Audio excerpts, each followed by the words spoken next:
Olá, meus amigos e minhas amigas, muito boa tarde.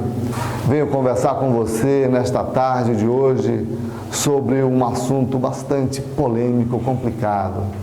Falei tantas vezes aqui nesse programa sobre a reforma da Previdência, sobre os dados que o governo apresentava para justificar esta reforma. Pois bem, acaba de sair um estudo, uma pesquisa que mostram que esses dados que o governo apresentou para justificar a reforma da Previdência eram, de fato, grande parte deles falsos. O governo enganou a todos, deputados, senadores, empresários e trabalhadores, com sua proposta de reforma do sistema de aposentadorias. Quem diz isso é uma equipe de consultores especialistas nacionais e internacionais que se debruçaram sobre as planilhas que o governo não queria apresentar e sobre os números que foram mostrados pela equipe do Paulo Guedes, ministro da Economia. Tudo isso está publicado em uma reportagem completa na revista Carta Capital, desta última quarta-feira, dia 18 de setembro. Quem sabe você não pode ir lá também e fazer uma pesquisa, dar uma olhada na revista Carta Capital e ver esta reportagem muito importante, pois esta reportagem afirma que o projeto denominado Nova Previdência é uma falsidade completa, um edifício de planilhas sem consistência, construído com dados manipulados para atingir os objetivos, quais sejam a privatização do Ministério da Economia. Todos nós já sabíamos que o plano da Nova Previdência, criado em Brasília pelo governo Bolsonaro, aumentava a desigualdade, sacrificava os mais pobres, entregava o filão das aposentadorias mais bem remuneradas aos bancos e fundos privados. Quebrava municípios pequenos, com a economia movimentada principalmente por dinheiro dos aposentados, mas faltava aí provar isso. O que necessitava ter acesso aos números e às fórmulas utilizadas pelos responsáveis. A decisão em abril do Ministério da Economia de decretar sigilo sobre os estudos e pareceres técnicos que embasaram a proposta de emenda à Constituição era um indício de algumas práticas suspeitas.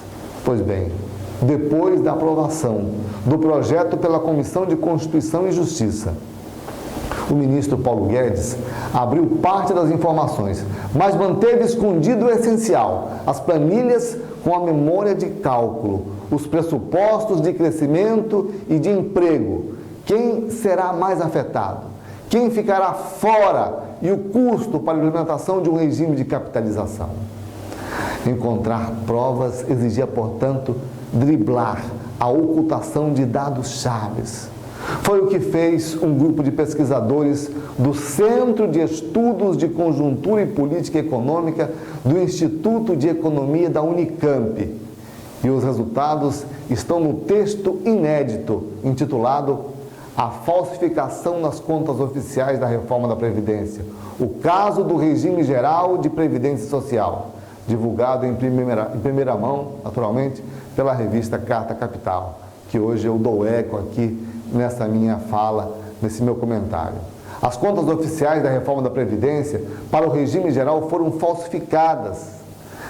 O coordenador da equipe chegou a dizer que se comprova que cálculos foram deturpados.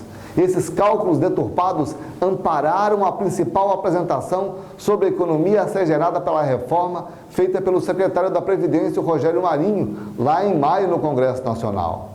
E isso o Paulo Zalu Bastos, Pedro Paulo Zalu Bastos, que é o professor do Instituto de Economia, é coordenador, inclusive, desse grupo de estudo, que divulgou esses resultados aí numa nota técnica afirmando esses detalhes. Os pesquisadores auditaram os cálculos oficiais da Secretaria da Previdência obtidos através da Lei de Acesso à Informação e encontraram fortes indícios de falsificação. Os cálculos aumentaram o custo fiscal das aposentadorias atuais para justificar a reforma e exageraram a economia fiscal e o impacto positivo da nova Previdência sobre a desigualdade.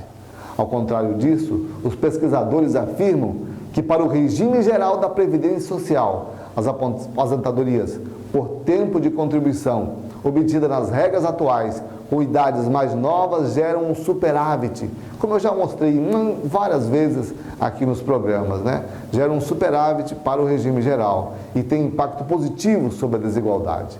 Acabar com isso resulta num déficit para o regime geral, que é compensado aí na nova Previdência por um corte nas aposentadorias que prejudica principalmente os mais pobres, agravando as desigualdades e aumentando a fome e a miséria em nosso país. Enfim, lá na reportagem pode ser encontrada aí várias informações mais consistentes, inclusive das que eu trouxe aqui hoje, que você pode lá acessar e encontrar esses detalhes aí na revista Carta Capital, podendo inclusive acessar o link aí que nós vamos mostrar. É só pesquisar na internet. Esperamos aí que os senadores vejam isso também, né? Já que ainda não votaram o texto final lá no Senado. Bom senso faz bem a todos. Boa tarde e que Deus nos abençoe.